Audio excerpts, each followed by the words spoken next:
It started in the cereal aisle.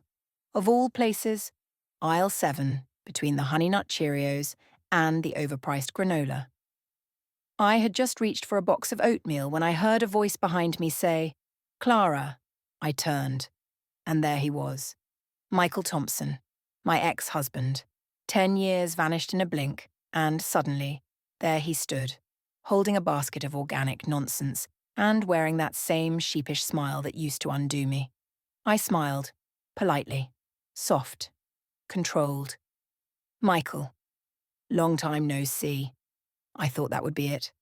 A nod, a goodbye, a quick escape into the frozen foods. But then, I saw her. She was standing a few steps behind him, pretending to study the nutrition label on a box of flaxseed crackers. Her posture too stiff, her hands too still. Something about her didn't match the rest of the moment. And then she looked at me, just for a second, and my stomach turned cold. I'd never met her before. I was sure of that. I would have remembered those cheekbones, that impossible skin, the way she tilted her chin like she owned the air between us. But still, something about her face lit up a dusty, forgotten room inside me. Michael cleared his throat. "This is Evelyn, my wife." He said it like a fact, like I should have already known. Evelyn stepped forward with a practiced smile. She held out her hand. I took it. Cold fingers. Smooth skin. "It's nice to meet you," she said. And I lied right back. "You too." We didn't speak long. Just the usual. Weather, the absurd price of strawberries, some awkward chuckle about fate and supermarkets, and then they moved on. But as they walked away, Evelyn looked back. Just once, and in her eyes, not curiosity, not kindness. No, it was recognition. I stood there a long time, my cart half full, my thoughts spilling out like knocked-over milk. Where had I seen her before? It wasn't just déjà vu. It was stronger than that, sharper, the kind of memory you feel before you understand. I left the store without the oatmeal, drove home with the windows down, trying to let the wind blow the question out of my mind. But by the time I pulled into the driveway, I already knew one thing for sure. That woman, Evelyn, wasn't just Michael's new wife. I'd seen her face before, I just couldn't remember where. Yet. 10 years. That's how long it had been since Michael and I signed the papers, shook hands like strangers, and walked away from what used to be a marriage. We didn't scream. We didn't fight over furniture or friends. We just ended, quietly.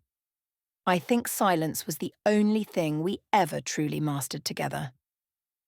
Afterward, I sold the house, packed what was mine into a moving truck, and drove 3 towns over to a little cottage with a wild garden out back and windows that creaked when it rained. It was peaceful. Not the kind of peace that arrives with joy, but the kind that follows a storm. Stillness, emptiness, the hum of nothing. And I let it hold me. I didn't date, didn't chase closure.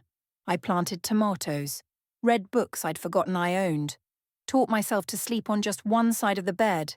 Every now and then I'd hear Michael's name through someone's careless gossip or see his face in an alumni newsletter, and I'd feel nothing. Not anger, not sadness, just a dull click, like hearing a song you used to love but can't quite sing along to anymore. That was enough. That was healing. Until yesterday. That woman's face. Evelyn. It cracked something open. Something I thought I'd buried under years of overgrown ivy and quiet Sundays. I couldn't get her eyes out of my mind. The way she looked at me. Not like a stranger, but like someone remembering. Like someone trying to decide if I'd remember too. I sat on my porch last night, watching the wind pull at the trees, and tried to tell myself I was imagining it, that I was bored, or lonely, or just stirred up by the randomness of seeing my ex-husband in the same place I buy cat litter. But it wouldn't settle. The feeling sat in my chest like wet fabric. It's strange, isn't it? You go a decade without looking back, not once, and then one moment, one woman, and suddenly the past you packed so neatly begins to leak. I told myself I was done with Michael, done with all of it. But what if it's not about him at all? What if the question isn't why she's with him, but who she really is? And why I can't stop shaking the feeling that I should remember her face. I barely slept that night. Every time I closed my eyes, her face floated back. Not Evelyn the wife, not Evelyn the beauty, but something beneath all that. A flicker, a shadow, a name I couldn't place. So I made tea. Strong, bitter, black. Sat at the kitchen table with an old shoebox I hadn't touched in years. It was full of newspaper clippings, local stories, crime articles, a few things I'd collected back when my neighbour Judy and I used to joke about becoming armchair detectives. We'd swap theories like recipes, mostly to pass the time. I wasn't sure what I was looking for, but I knew that face was in there somewhere. I could feel it. The box smelled like old paper and basement dust. I pulled out yellowed pages one by one, drunk mayors, charity scandals, a school embezzlement case from 2013, and then I stopped. There it was. A black and white photo. Grainy, small, but enough. A woman being escorted out of a courthouse, her face turned just enough for the camera to catch the sharp line of her jaw, the tilt of her eyes, the way her hair fell across her cheek. The caption read, "Local woman Evelyn Sharp faces charges of financial coercion and fraud in connection with a string of romantic scams spanning 3 counties." I stared at it, hard. Every nerve in my body lit up. It was her. The same woman I shook hands with in the supermarket. The same voice that told me, "It's nice to meet you." The same damn face. But she wasn't Evelyn Thompson back then. She was Evelyn Sharp. And she wasn't someone's wife. She was someone's con. I read the article twice, 3 times. She'd allegedly manipulated men into handing over access to accounts, property, even full legal control of assets. All under the guise of love. No convictions, of course. Not enough evidence. Most of the victims didn't want to testify. Embarrassment. Shame. She walked free. That was 7 years ago. And now she's married to Michael. My hands trembled as I folded the paper, gently, carefully, like it might shatter. I placed it on the table and just stared at it, the steam from my tea curling between us like smoke from a gun. This wasn't déjà vu. This wasn't coincidence. This was danger, dressed in pearls and perfume. And Michael, foolish, trusting Michael, had no idea who he'd let into his life. But I did. Michael Thompson was never a bad man. That's the thing. People assume divorce means disaster, like someone has to be the villain. But no. Michael was kind. He held doors open, remembered anniversaries, cried during commercials with dogs in them. But he was also soft. Gentle to a fault, and somewhere along the way that softness turned into something else. Dependence, maybe. Or just indecision. I used to joke that he couldn't order dinner without a coin flip. We'd laugh and I'd choose for him. That was our rhythm. I led. He followed. At first, it felt like trust. Later, it felt like weight. He hated conflict, couldn't stand raised voices. If someone was lying to him, he'd rather not know, just to keep the peace. He thought kindness could fix everything, but kindness without boundaries? That's not love. That's surrender. Our marriage didn't explode. It leaked, slowly, silently, until we both woke up in separate beds with nothing left but legal papers and a joint checking account. I packed my life into boxes. He remarried a year later. I never asked for details, but yesterday, standing in that grocery store, I saw it. In his eyes. That same old softness, that blind trust. He looked happy, yes, but tired, like a man who'd convinced himself everything was fine because it had to be, because starting over again would break him, because the cost of doubt felt higher than the risk of being fooled. And now he's married to Evelyn Sharp, not Evelyn Thompson. Evelyn Sharp, A woman who'd made a career out of manipulating men like Michael, sweet, open-hearted men who'd never believe the worst of anyone until it was far too late. I should have walked away. I really should have. It's not my business. Not my marriage. Not my problem. But I couldn't stop thinking about the last time Michael looked at me like that. Eyes wide, voice shaking, when the mortgage we'd co-signed fell apart, and I had to explain that his friend had lied to him, that we were losing the house. He didn't believe me, not at first. And then, when it hit, he just cried, quietly, like a boy who'd broken something and didn't know how to fix it. I know that look. I saw it again yesterday, and I realized something that made my chest ache in a way I hadn't felt in years. He may not be my husband anymore, but Michael Thompson is about to get hurt, and I don't think I can watch it happen again. I never hated Michael Thompson. That's not how our story ended. People always want a clean villain, someone to blame, someone to curse when they drink too much wine with their friends. But ours wasn't that kind of ending. It was quieter, slower, more like a long breath finally exhaled. We met young. Too young, probably. I was 22, still folding my sweaters by colour and thinking love was a kind of electricity that would never dim. Michael was 26, already kind, already careful, already looking for a home in someone else's heart. We moved in together after 3 months, married after 1 year, not because of a whirlwind, but because it just made sense. For a while it was easy. He adored me. I organised our world. We made a good team. He'd forget to pay bills. I'd set up autopay. He'd spend 30 minutes choosing a bottle of wine. I'd buy the groceries and pretend it was charming. That's how we worked. Until one day it didn't feel like working anymore. It wasn't infidelity. It wasn't anger. It was silence. Long meals without conversation. Long nights without touch. I'd lie awake and wonder if this was all life had to offer. He'd look at me like I was still the answer to a question he no longer remembered asking. I remember the morning I told him I wanted to leave. He didn't raise his voice.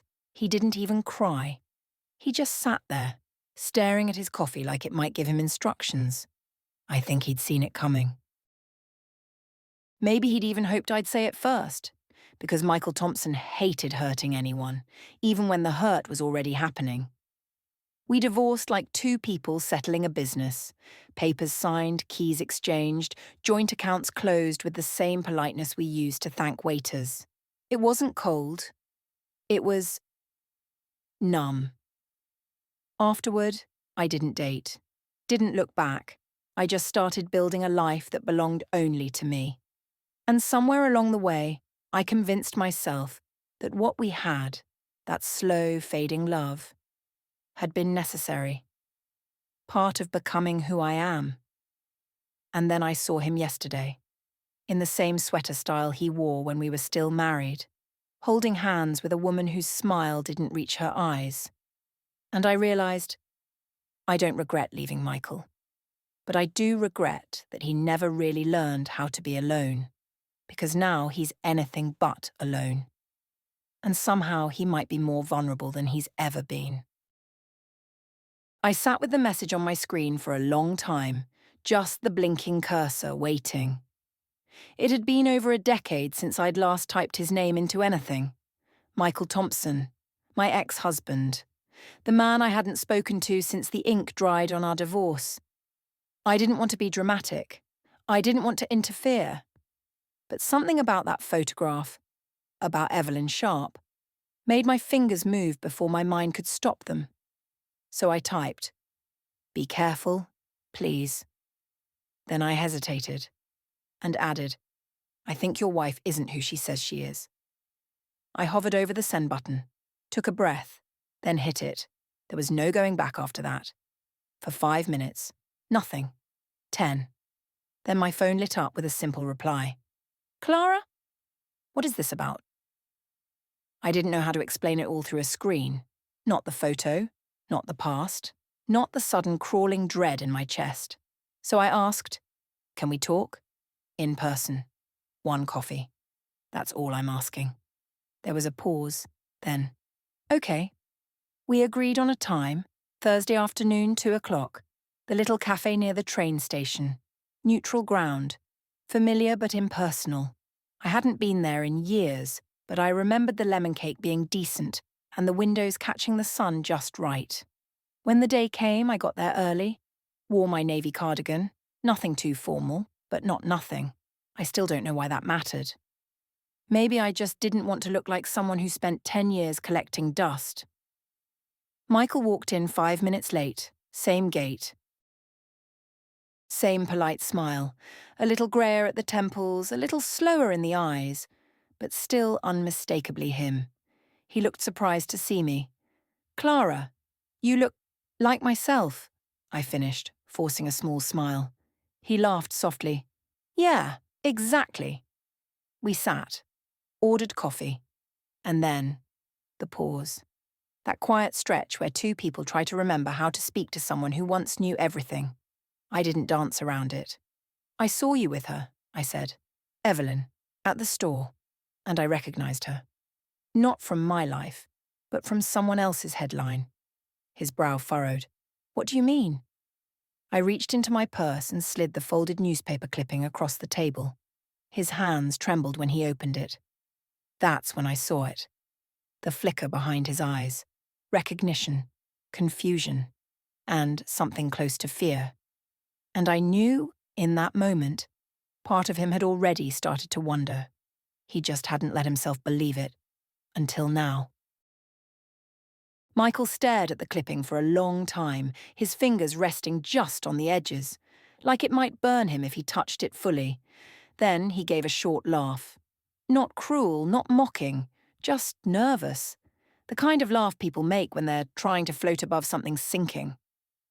Clara, he said, shaking his head. This feels a little dramatic, don't you think? I didn't blink. It's her, Michael. He looked up at me, searching my face like maybe I'd start laughing too, tell him it was all a joke, or a misunderstanding, or just some leftover bitterness I'd dressed up in mystery. Evelyn isn't that kind of person, he said carefully. She's kind, gentle. She takes care of me. I sipped my coffee. She's also Evelyn Sharp. His smile faltered, just a hair, but I saw it. What? His voice dropped, quiet but tight. Evelyn Sharp. That's her real name. At least it used to be. Look at the photo again. Look at her eyes, the jaw, the way she holds her shoulders. It's her. And this article, this isn't some gossip piece. These are public records. He glanced back down.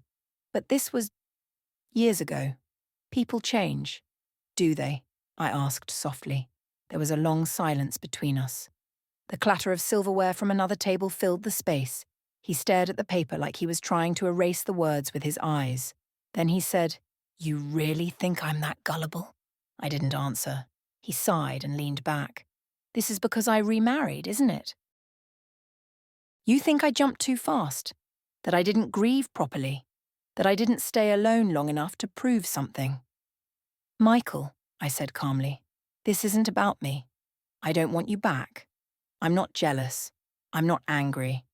I've made peace with our past. But I also know you, and I know how much you want to believe the best in people. That's what made me love you, and what eventually broke us. He looked away, out the window, like maybe the street would offer him a better answer than I just had. I know this is hard to hear, I continued, but this woman, she's done this before. She builds a story around you, makes you feel safe, makes you trust her, and then takes everything. Michael rubbed his temples. You don't know her. No, I said, standing slowly. But I remember that face. And Michael, you do too. You just don't want to admit it yet. He didn't follow me when I walked out, but he didn't throw the article away either. I didn't hear from Michael for 2 days. Not a message, not a call, not even a half-hearted, "Thanks for your concern." And maybe I should have left it alone. Maybe that should have been enough. But it wasn't. because once I opened that door, once I remembered who Evelyn Sharp really was, I couldn't stop myself from walking through it. Curiosity is a strange thing. It starts as a whisper, then it curls around your ribs until it becomes a pressure you can't ignore. So I pulled out my old laptop, cleared the dust off the keys, and started where any woman over 60 starts when she's trying to track down the past: the public library. It felt strange being back there, like slipping into a coat you hadn't worn in years but still fit just the same. The librarian, a young man with nervous energy and too many pens in his pocket, helped me find access to digital archives, court records, local papers, anything searchable. And once I started digging, the pattern appeared. The name Evelyn Sharp had popped up in multiple states, different towns, different aliases, but always the same core story: a whirlwind romance with a widower, or a divorcee, or a lonely professional nearing retirement. The engagement came quickly: joint accounts, shared mortgages, transferred deeds, and then silence, disappearance, or worse, lawsuits, financial ruins, public humiliation. In Illinois, she was Eva Shelley. In Oregon, Lena Hart. In Georgia, Ellie Warren. But it was always her. Same birthmark near the collarbone, same age range, same confident smile in grainy courthouse photos. And each time, the trail ended in someone else's regret. I printed what I could: highlighted, circled, stapled. My kitchen table turned into a makeshift caseboard. I called an old friend from my teaching days, Nora, who had retired from a county legal office, and asked her how someone could slip through the system like this again and again. "She's smart," Nora said bluntly. "Probably changes just enough details each time to stay ahead of it. Unless someone connects the dots, she walks. Every time." I hung up, stared at the mess of paper in front of me, and realized I wasn't just trying to prove something to Michael. I was trying to stop history from repeating itself. This wasn't a one-time mistake. Evelyn Sharp had spent years perfecting her act. And if I didn't stop her, she was about to pull it off again. His message came in just past midnight, one of those short, clipped texts that pretend to be polite but reek of quiet accusation. "Clara, I've thought about what you said. I appreciate your concern, but I think you're seeing things that aren't there. Evelyn makes me happy. I trust her. Please let this go." I read it 3 times, once as his ex-wife, once as a woman with proof scattered across her kitchen table, and once as someone who couldn't believe how blind he still was. Let this go. As if I had stirred this all up because I missed him. As if I were just bored and bitter and grasping for something lost. I dropped my phone on the table and stared at it like it had insulted me personally. I hadn't felt real anger in years. Not since the last time I'd held our finances together while he smiled and said, "It'll work itself out." Not since I sat across from him during our final counselling session, saying words like disconnected and exhausted, while he just nodded like he was watching a weather forecast. But now I was furious. Not because he didn't believe me, but because he chose not to. Because somewhere inside, Michael Thompson knew I wasn't the kind of woman who chased ghosts. He knew I wouldn't come to him with a story like this unless I was damn sure. And still, he'd rather pretend it wasn't real than face what it meant. Because if I was right, then everything he had with her was a lie. And he couldn't bear that. Not again. Not at his age. Not after a second chance that looked so much like happiness, so instead he chose denial, dressed it up in kindness and wrapped it in phrases like, "I trust her." As if trust was enough to keep wolves from the door. I stood up, paced the kitchen. The papers rustled behind me, caught in the fan's low hum like whispers.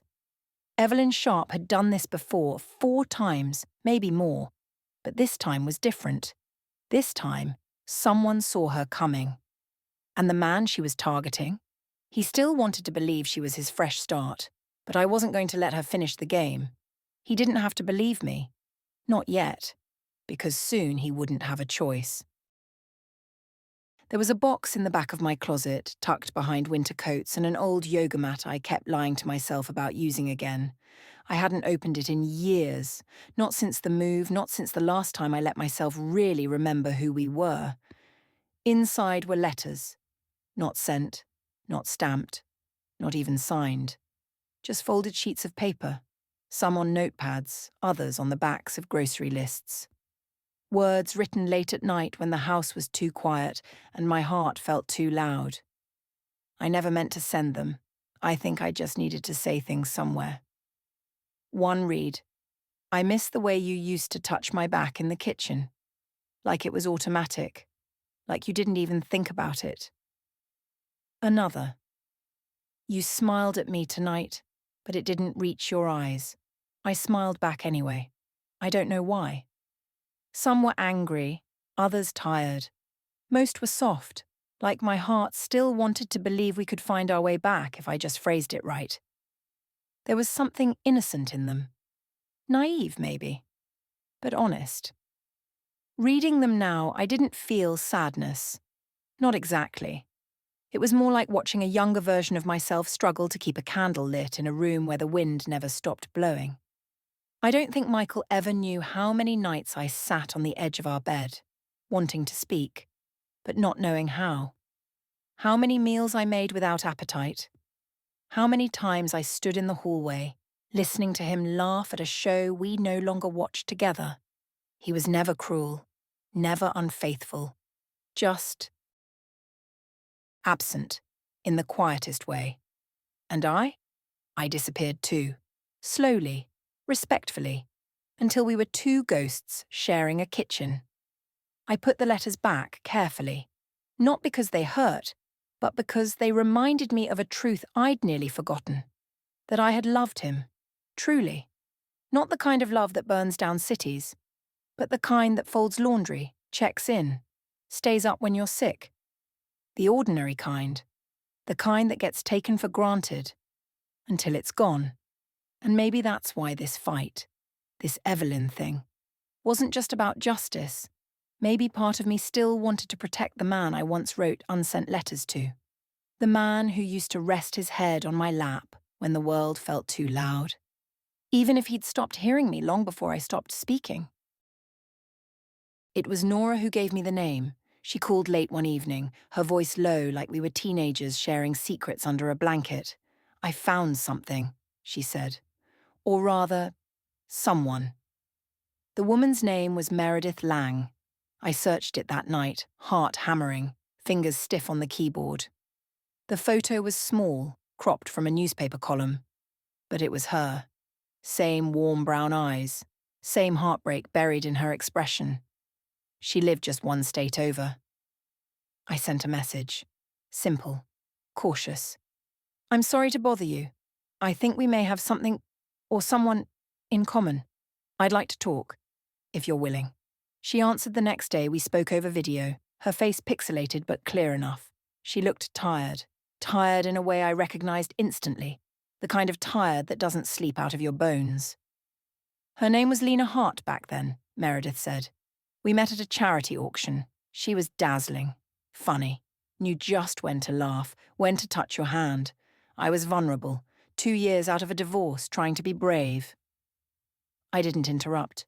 She moved in fast, said all the right things. I thought, maybe this is what it looks like when life finally gives you a second chance. And then came the money.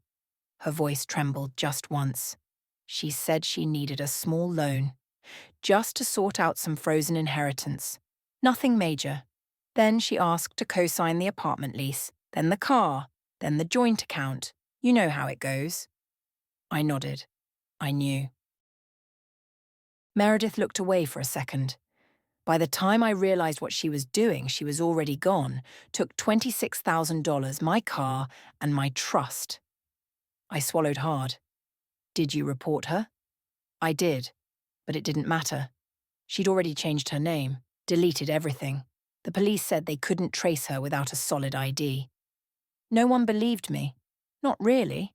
I sounded like some bitter woman who got too attached. A silence settled between us, the heavy kind. Then Meredith leaned forward. If she's with someone new, you need to stop her before she ruins another life. I thanked her, promised I'd try. And when I ended the call, I sat in my kitchen, alone, papers spread around me like some twisted jigsaw, and felt the last sliver of doubt fall away. This wasn't just a suspicion, it was a pattern. And Michael Thompson was about to become her next chapter. I hadn't spoken to Michael since that last message, the one where he told me to let it go. But I hadn't stopped digging. I couldn't, not when I now knew exactly what she was capable of, and especially not after hearing Meredith's voice, the shame, the regret, the quiet fury. So I reached out to another old contact, Margaret, a real estate attorney I'd worked with back when Michael and I sold the house. She still remembered me, still had a voice like bourbon and velvet. I didn't ask for anything illegal, just a favour, a glance at public records. She called me back an hour later. "Clara," she said, and I could already hear the sigh forming. "The house is in both their names." I closed my eyes. "She added him to the deed last month. Michael used to own it outright, yes? Back when you were married?" "Yes." "Well, now it's joint tenancy, equal rights, which means if something happens to him," I finished quietly, "she gets everything." Margaret paused. "And not just the house. I checked further. Their bank accounts, joint. At least one investment portfolio, too. She's wrapped around everything now." My throat tightened. "Thank you, Margaret." "Clara, is he in trouble?" I almost said no. Almost told her it wasn't her concern. But then I realised this wasn't just about Michael anymore. Evelyn wasn't a woman with a dark past. She was a predator, and she was deep into the hunt. "Yes," I said. He just doesn't know it yet." After the call, I sat on the edge of my bed, staring out the window. The sky was cloudless, calm, the kind of day that makes you believe bad things can't happen in broad daylight. But they do, especially when they come with red lips and gentle touches and softly whispered, "Trust me's." She had him right where she wanted him. Financially entangled, emotionally dependent, blind as a man walking toward the edge of a cliff with his eyes wide open. This wasn't courtship, it was choreography. The same steps she'd danced before, and Michael, sweet, soft-hearted Michael, was already too far in to see the trap. But I could see it. Every thread she'd spun, every move she'd made. And if I didn't act soon, she wouldn't just steal his money. She'd erase the rest of him too. The message came just after sunrise, before the kettle had boiled, before the sky had made up its mind about whether to be grey or gold. "Clara, I think you were right. I don't know what to do." I read it twice, fingers curled tight around my mug. For a second, I felt nothing but relief. Pure, sharp, breathless relief. And then it gave way to something heavier, because this wasn't a victory. It was a man finally seeing the fire, after his whole house had already filled with smoke. I called him. He picked up on the second ring. No greeting, just silence, thick and waiting. "Michael," I said quietly, "tell me what happened." "She asked me to add her name to a second account," he said. "Said it would make life simpler. I didn't even blink, just signed the form." A pause. "Then last night, she asked if I'd thought about updating my will." My breath caught. "I laughed it off," he continued. "Said I wasn't planning on dying anytime soon." She didn't laugh, just looked at me, for a long time. He was unraveling. I could hear it in his voice, the panic crawling up the back of his throat, the shame that always follows a man who's realised he's been fooled. I didn't say "I told you so." I didn't need to. "I don't know what to do, Clara," he said, and this time his voice cracked. "She's in everything, my home, my finances, my routine, and if I confront her, I don't know what she's capable of." I stood at the window watching the steam from my tea curl against the glass like a ghost. "You don't have to do it alone," I said. "I'll help you." He was quiet. I mean it, I continued. No judgment, no scorekeeping. We'll get everything documented step by step. We'll protect what's still yours. We'll keep this quiet, for now. But Michael, you need to listen to me completely. No hesitations, no second chances. He exhaled slowly. Okay. I knew this wouldn't be easy. Evelyn was too careful, too charming, too smart to leave her plan wide open. But she'd underestimated something. She thought she'd picked a man no one would fight for.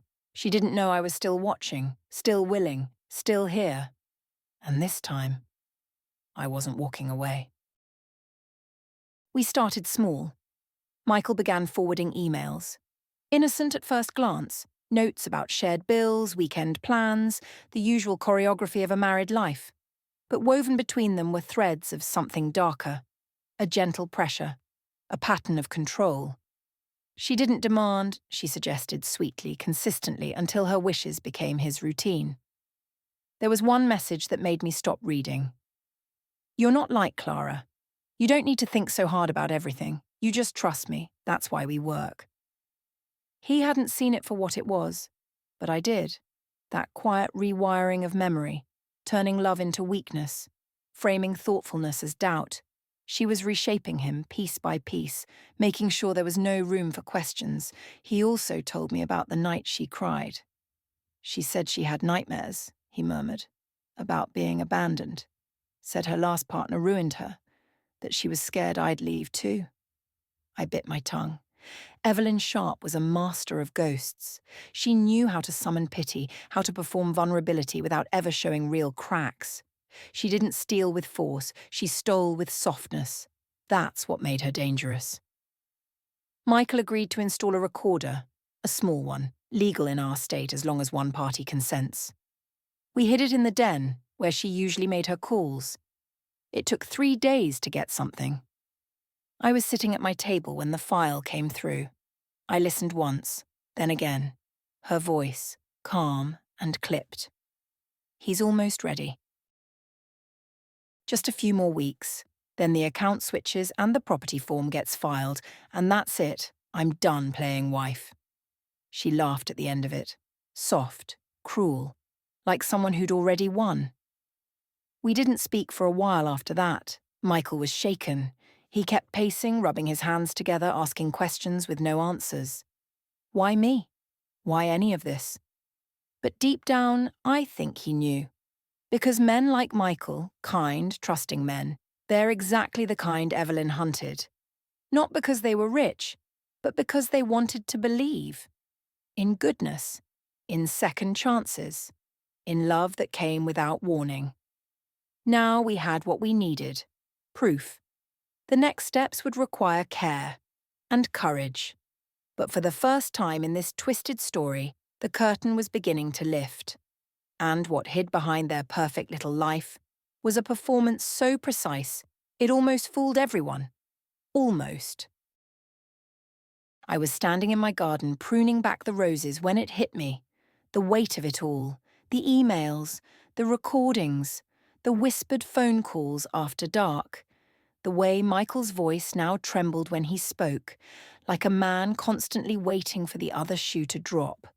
I had done this before, not this exact version, not the scheme, not the fraud, not the false names and fake tears, but the shape of it. I knew it too well. I knew what it meant to hold up someone else's life like it was my responsibility to keep it from collapsing. I knew the ache of being the one who steadied the ship while the other pretended the storm wasn't real. I knew what it was like to live inside someone else's chaos, quietly trying to make it livable. Michael hadn't asked for that. Not in words, but his silence, his hesitation, the helpless way he clung to me now. It all felt too familiar. It scared me. Because the first time I lost myself in his softness, I didn't realize I was drowning until I was already under. And now here I was, 10 years older, supposedly wiser, and somehow back in the same waters. I dropped the shears, closed my eyes, let the late afternoon sun press against my eyelids like a question. Was I doing this because it was right? or because I didn't know how to walk away from someone who needed saving. There's a danger in becoming someone's lifeline, even when it's deserved, even when it's temporary. You start to forget where they end and you begin. You start to believe their safety is yours to guard, their happiness yours to build, their future yours to rescue. And if you're not careful, you lose the part of you that was finally healing. Michael hadn't changed. Not really. He was still the man who needed someone stronger beside him. And Evelyn? She'd just figured out how to wear strength like charm, how to bend his trust into something she could live off of. And here I was, but again, picking up the pieces of a life I didn't break. I went inside, sat at the kitchen table, looked at the folder of evidence we'd compiled. The next step was clear, but the real question sat heavy in my chest. Was I doing this to stop her? Or because, in some foolish corner of my heart, I still didn't know how to stop loving the man who never knew how to stand on his own? We didn't meet at a cafe this time. No hushed conversation over lattes. No sidelong glances or coded words. This time, we met in my living room. Two people at a wooden table surrounded by paper, not memories. Michael arrived with a box under one arm and a bottle of ginger tea under the other. He looked older than I remembered, not in years but in weight, the kind that settles in a man when trust has been broken not by force but by kindness weaponized. We got to work. First, the house. I connected him with Margaret, who helped draft a motion to reverse the joint ownership based on coercion. She was careful, sharp, and quietly furious on his behalf. Michael listened, nodded, took notes. Not like the man I used to know, the one who waited for me to fix things. No, this man was paying attention. Then came the finances. We froze the joint accounts, moved what could be moved, contacted a financial protection specialist Nora had recommended, who helped us begin the slow, painful process of untying his assets from hers. It felt like trying to separate strands of hair glued together. Slow, delicate, exhausting. Next, we packaged the evidence. I printed emails, burned voice recordings to a drive, compiled timelines, screenshots, the newspaper article, and Meredith's signed statement. It all went into a thick manila envelope. When it was done, Michael just stared at it. "That's my whole marriage in a folder," he said. I didn't say anything. Some things don't need a reply. Later, as we sat quietly, tea growing cold, the sun casting long shadows across the floor, he looked at me with an expression I hadn't seen in years. "Clara," he said softly, "thank you for not walking away." It caught me off guard. Not the words exactly, but the sincerity, the clarity in them. "I don't think I ever told you that," he added. "Not really, not during any of it." "No," I said gently. "You didn't. I should have." I looked at him, tired, humbled, finally seeing. "Michael," I said, "just promise me something." He nodded. "Anything. When this is over, learn to be alone for a while. Learn to stand. Just you. No one holding you up." He swallowed. "Okay." And in that moment, for the first time, I believed he meant it. The pieces were in place now, and what Evelyn had built, so carefully, so beautifully, was about to fall. The file came just after midnight. No message, no subject line, just an audio clip. 32 minutes long. Michael had recorded it like we planned, using the same little device we tested in my living room, tucked under the rim of a lamp on the side table. I stared at the file for a long time before I hit play. The first few seconds were quiet, just the faint hum of evening, the gentle clink of glass. Evelyn's voice came first, soft, playful. "You're quiet tonight," she said. "Everything okay?" Michael's voice followed, steady, controlled in a way I hadn't heard before. "I need to talk to you, Evelyn, and I need you to really listen." She laughed. Light, deflecting. "Oh no, that serious voice. Are you about to tell me you bought another air fryer?" No, I'm going to tell you I know who you are. The silence after that stretched so long, I thought the recording had stopped. When Evelyn finally spoke, her voice had changed, sharper. What are you talking about? I know about Lena Hart, about Eva Shelley, about Meredith Lang. I know about the bank accounts, the property transfers, the lawsuits. You've lost your mind, she said instantly. This is Clara, isn't it? She's gotten in your head. She showed me the evidence, Michael said calmly. But you did the rest. The recordings, the emails, the way you spoke to Sandra when you forgot to log out of your iCloud. Another pause, shorter. Then Evelyn's voice dropped to a whisper, cold. You've been spying on me. I've been protecting myself, he said. I could hear his breathing then. Steady, heavy. You're insane, she snapped. You think anyone will believe you? You were broke before I came into your life. I gave you purpose. I gave you structure. No, he said.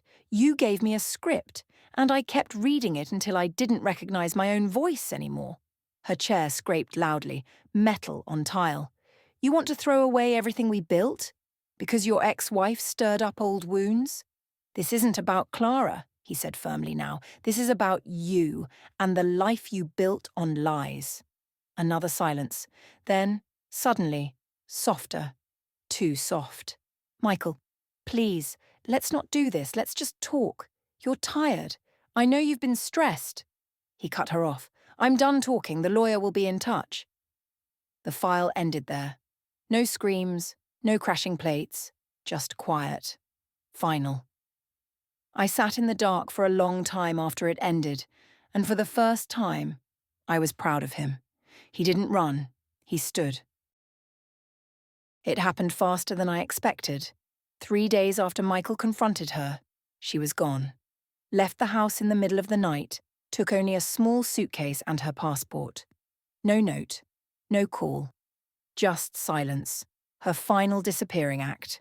But this time, she didn't get far.